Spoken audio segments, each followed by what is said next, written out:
Allah Ta'ala itu maha nampak. Allah Ta'ala itu maha besar. Dimanapun kita berpaling, di sana Allah.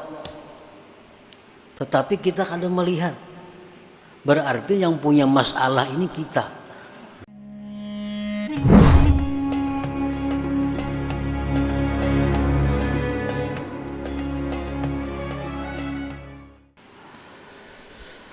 Al-hikmatu tsalisatu wassalasun minal hikamil ataiyah. Qala al-imam Ahmad ibnu Athaillah as-Sakandari rahimahullah wa nafa'ana bi'ulumi. Hikmah yang ke-33 dari Al-Hikam Al-Ataiyah. Berkata Imam Ahmad bin Athaillah as-Sakandari rahimahullah, al-haqqu laisa bimahjubin anka, innamal mahjubu anta anin nazari ilaih. Idh law hajabahu syai'un lasatarahu ma hajabah, walau kana lahu satirun lakana liwujudihi hasirun, wa kullu hasirin li syai'in fahuwa lahu qahir, wa huwal qahiru fauqa ibadi. Yang artinya hikmah ke-33, bermula Tuhan kita Allah Subhanahu wa ta'ala, tidaklah dia terdinding daripada engkau. Hanya saja yang terdinding itu adalah engkau daripada memandang kepadanya. Karena jikalau mendinding akan Allah oleh sesuatu, niscaya menutupi akan Allah oleh sesuatu yang mendinding dia. Jikalau ada bagi Allah sesuatu yang menutupi, niscaya bagi adanya Allah itu ada yang membatasi. Dan tiap-tiap yang membatasi bagi sesuatu, maka yang membatasi itu bagi yang dibatasi menguasai, mengalahkan. Sedangkan Allah maha mengalahkan di atas hamba-hambanya. Para muhibbin rahimakumullah, itulah kurang lebihnya terjemah daripada hikmah yang ke-33. Maksudnya adalah yastahilu bi haqqihi ta'ala al-hijabu, fala syai'a yahjubuhu li'annahu akbaru kulli syai' wa azharu kulli syai'. Mustahil artinya tidak diterima akal pada hak Allah Ta'ala itu hijab, dinding. Maka tidak ada sesuatu yang bisa mendinding Allah. Kadada nangkawa mendinding Allah. Jadi mustahil Allah Ta'ala itu terdinding oleh sesuatu sehingga tidak bisa dilihat dengan mata hati kita. Kenapa Tuhan Allah Subhanahu wa ta'ala itu tidak bisa didinding, ditutupi oleh sesuatu? Karena Allah itu paling besar sesuatu dan paling nampak sesuatu.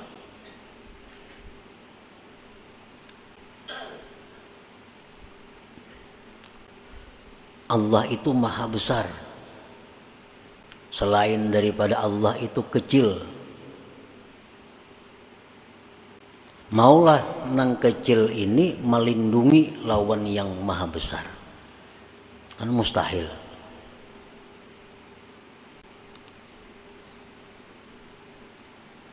Sesuatu yang nampak, yang jelas, itu kadang akan bisa didinding,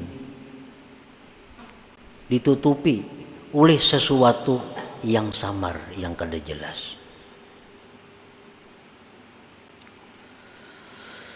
Wa idza lam tarahu wa huwa akbaru wa azharu min kulli syai' fa syai'un fika yahjubuka an musyahadatihi. Apabila mata hati engkau itu tidak melihat Allah, padahal Allah itu paling besar sesuatu, Allah itu paling nampak dari segala sesuatu. Apabila mata hati kita tidak bisa melihatnya, maka berarti ada sesuatu pada engkau yang mendinding engkau daripada menyaksikan Allah Subhanahu wa ta'ala. Berarti masalah ini pada kita. Allah Ta'ala itu maha nampak, Allah Ta'ala itu maha besar. Dimanapun kita berpaling, di sana Allah. Tetapi kita kadang melihat. Berarti yang punya masalah ini kita. Kita yang bermasalah. Mata kita. Orang samun melihat umah baiknya jurang itu, kita kada melihat. Berarti kita nang masalah ini.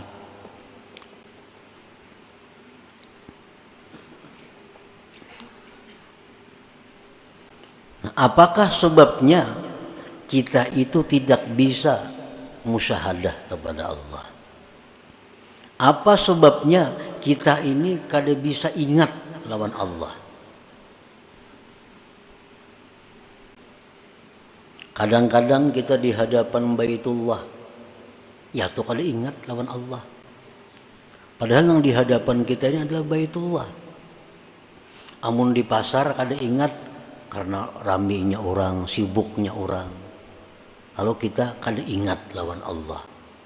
Ini kadang-kadang kita rahatan sembahyang, rahatan membaca kalam Allah Al-Quran, membaca tabarak nih, maghrib, membaca yasin. Kita kada ingat lawan Allah. Ini berarti di dalam diri kita ini ada penyakit, ada sesuatu yang menyebabkan kita kada bisa ingat, kada bisa musyahadah kepada Allah. Nah, wa idza lam tarahu wa huwa akbaru wa azharu min kulli syai' fa syai'un fika yahjubuk an musyahadatihi. Bila mata hati engkau tidak bisa melihat Allah, padahal Allah itu maha besar, Allah itu maha nampak dari tiap-tiap sesuatu, maka ada sesuatu pada diri engkau yang mendinding engkau daripada memandang atau musyahadah kepada Allah. Nah, para muhibbin rahimakumullah, di dalam sembahyang berapa kali kita diperintahkan untuk melapazkan Allahu Akbar? Berapa kali? Mulai nang wajib sampai nang sunat. Nah, tujuannya apa? Tujuannya supaya kita ini ingat bahwa yang maha besar itu Allah. Yang perlu diingat itu adalah Allah. Yang perlu ditakuti itu adalah Allah. Yang perlu diharap itu adalah Allah. Begitu kita hendak berdiri, siap menghadap kiblat, kita disuruh Allahu Akbar. Nah, Allah maha besar. Artinya apa? Supaya mulai kita ucap Allahu Akbar itu, nang lain ini hilangan karena halus-halus. Setiap kali kita berhadapan dengan nang besar, ada nang halus-halus, nah halus tuh ada kelihatan lagi. Nah, makanya disuruh Allahu Akbar. Hendak ruku, supaya ruku kita ini bujur-bujur kepada Allah. Jangan sampai di dalam ruku itu ada hati kita selain Allah. Disuruh pulang kita Allahu Akbar, hanya ruku. Nah, jadi ini merupakan peringatan-peringatan tanbihat agar kita selalu memandang, selalu mengingat yang memang berhak untuk diingat. Karena itu yang maha besar, yang maha nampak.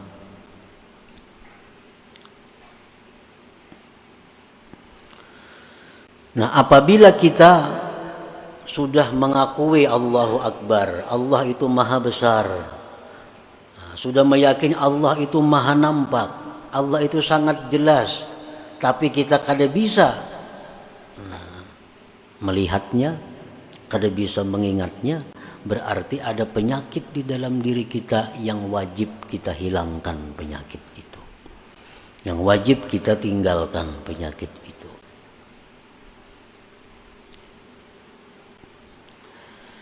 Nah, apa penyakitnya sehingga kita ini kada bisa musyahadah lawan Allah?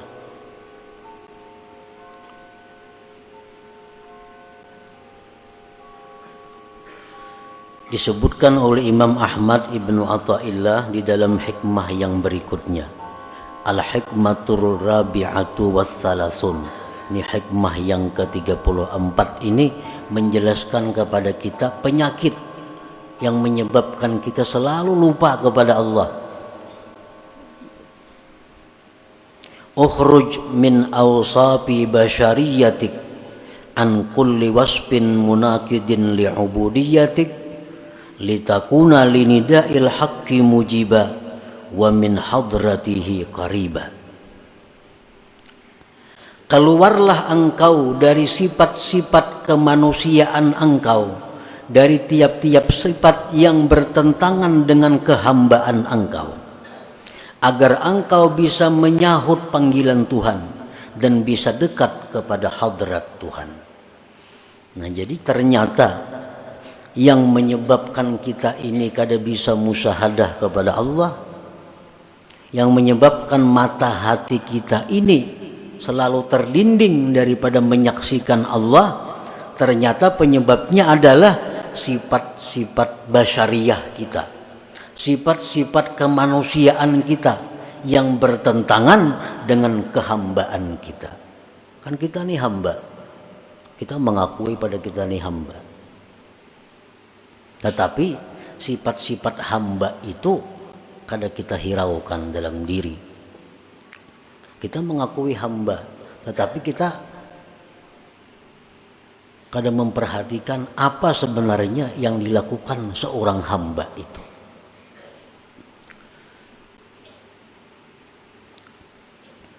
Nah, maksud daripada hikmah yang ke-34 ini adalah khalli qalbak anis sifatil mazmumah al-bahimiyyati was-sabu'iyyati wasyaitaniyati war-rabbaniyah wa halliha bi sifatil ubudiyah yukshaf lakal hijab alladzi fik fatarallaha akbar wa azhara kulli syai.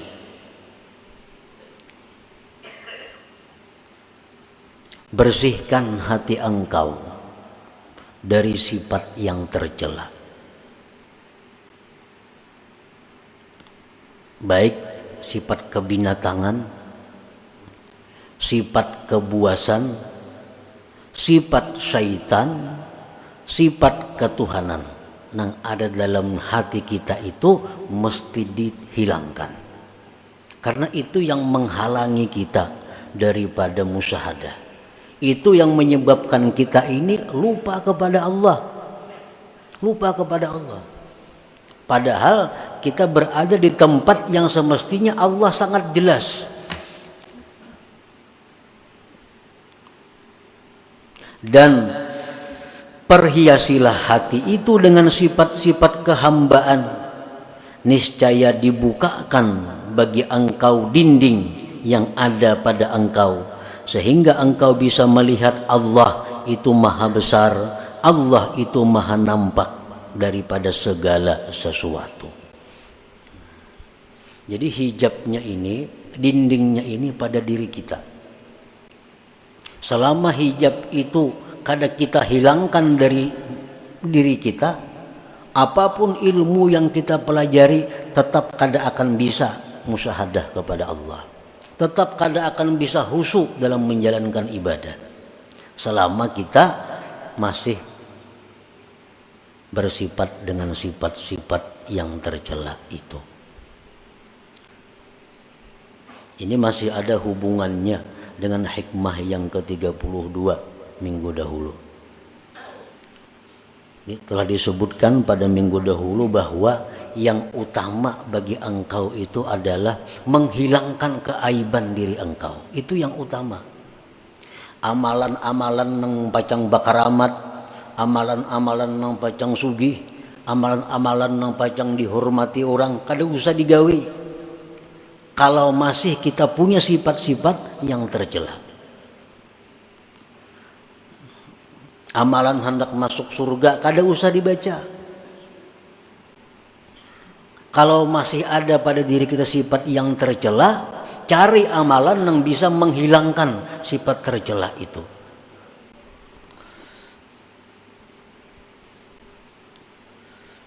Sifat bahimiyah.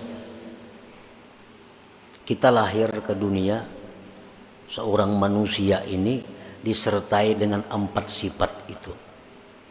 Sifat kebinatangan, kebuasan, sifat syaitan, dan sifat ketuhanan. Keempat-empatnya ini mesti dibersihkan.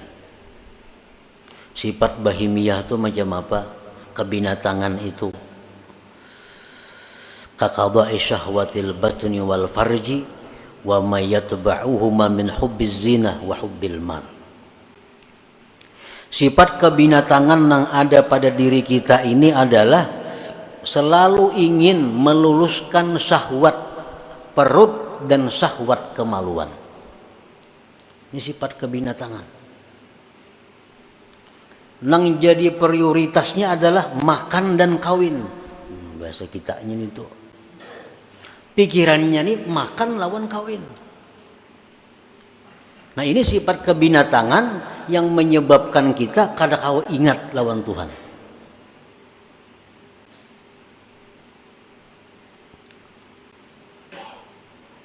Dan sifat yang mengikuti makan dan kawin.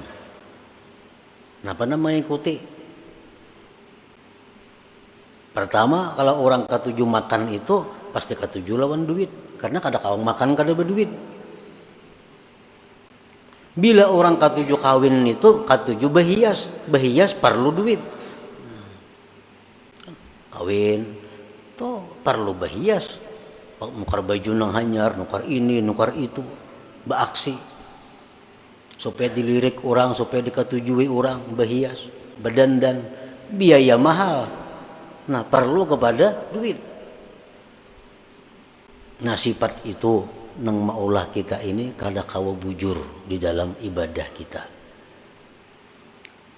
Rahatan sambahyang nang dipikirkan, mbah ini kan aku makan apa? Nah rahatan sambahyang. Imbah sambahyang nih. Ini mbah sambahyang nih kasaruan kayaknya nih. Napakah iwaknya di saruan nih? Dalam sambahyang dikirakan iwak di saruan ini apa? Nah, ini sifat kebinatangan. Nah itu nang kita bujurakan. Jadi amun ada amalan-amalan nang supaya hilang, nang supaya bersih kita dari sifat kebinatangan, itu amalan nang perlu kita amalkan. Misalnya ada amalan bila kita baca ini kita akan bisa mengendalikan nafsu kita. Nah itu amalan yang paling bagus dibaca. Kada usah minta amalan yang ilmu laduni, kada usah. Kada usah minta amalan supaya doa mustajab, kada usah. Kada usah minta amalan supaya rezeki datang, kada usah. Selama dalam diri kita ada sifat yang tercela. Sifat kebuasan, kal ghadab seperti marah. Marah tuh buas. Sedikit-sedikit sari, sedikit-sedikit sari. Nah orang nang penyarikan ini terdinding juga, kada akan bisa musyahadah kepada Allah. Kal ghadab wa adamir ra'fati war rahmah, ketiadaan sayang kepada makhluk Allah. Itu sifat kebuasan. Sifat syaitaniyah, Kal hasadi, seperti dengki. Dengki ini sifat syaitan. Syaitan sangat dengki kepada kita karena kita ini adalah manusia yang diberi Allah macam-macam keistimewaan, dan ingin selalu berusaha menghilangkan keistimewaan yang ada pada diri kita itu. Apalagi sifat syaitan itu idmarisu, menyembunyikan kejahatan di dalam dirinya. Syaitan tuh pikirannya supaya orang tuh ke neraka itu aja. Nah, jadi pikiran syaitan itu supaya orang tuh tak masuk neraka, supaya orang itu maksiat. Nah, kalau dalam diri kita ini ada pikiran supaya orang itu kalah daripada kita, supaya orang itu rugi, kita nang untung, supaya orang itu sakit, kita nang nyaman. Nah, selama pikiran itu ada pada diri kita, berarti kita ini ada sifat syaitan. Sifat syaitan. Dan itu mendinding kita daripada ingat kepada Allah. Wa sifatur rabbaniyah, sifat ketuhanan itu apa? Sifat ketuhanan itu kal isti'la, seperti hendak berkuasa. Orang ini ketujuh hendak jadi ketua aja gawiannya. Bila kata jadi ketua, ini mundur. Kita berkumpulan di kampung nih. Ini hendak jadi ketua, diulah wakil, ini mundur. Ini sifat ketuhanan. Tuhan itu menguasai. Apalagi sifat ketuhanan hubbul madah wassana. Orang ini ketujuh dipuji, diambung. Nah, bila dipuji, bila diambung, wah, sanang banainya. Minum gini biarakannya. Hubbus sana. Bila dalam diri kita ini ada sifat macam itu, suka dipuji orang, apalagi mencari-cari pujian. Nah, itu sudah. Nah, jadi itu pendinding kita nang maulah kita ini kusut beribadah kada kawalawas, datang pendudian bulik pendahuluan, datang pendudian bulik belakalakas pendahuluan. Ini kan apa? Nah, karena ada sifat-sifat yang tercela ini dalam hati. Mun kita beilang ke rumah orang umpamanya, bilang ke rumah orang, ampun rumah kada mau menghadapi, ampun rumah kada mau menghadapi, apalagi nyurungi banyu kada mau, menghadapi aja kada mau. Pasti pikiran kita apa? Nak lakas bulik kayak gitu, nak lakas bulik aja. Apa orangnya kada menghadapi, banyunya kada ada keluar. Nah, kayak itu juga kita beribadat di majelis taklim di masjid. Kalau Allah itu berpaling dengan kita, nak lakas tu bulik. Kenapa? Ini ampunnya kada menghadapi. Nah, tapi kalau orang-orang yang dihadapi Allah, apalagi di tempat ibadah itu dijauh oleh Allah, nah, semalaman tahan duduk. Nah, karena orang ini dihadapi Allah, dijauh oleh Allah, artinya bisa menyaksikan mata hatinya kepada Allah Subhanahu wa taala. Dan ini kebanyakan kita. Mengapa aja urusan kebaikan nak lakas tuntung. Bila urusan kebaikan pasti hendak lakas tuntung. Model kada sanggup itu menghadapi. Nah, kenapa? Karena Allah berpaling. Ini kada bisa melihat. Mata hatinya kada kuntak.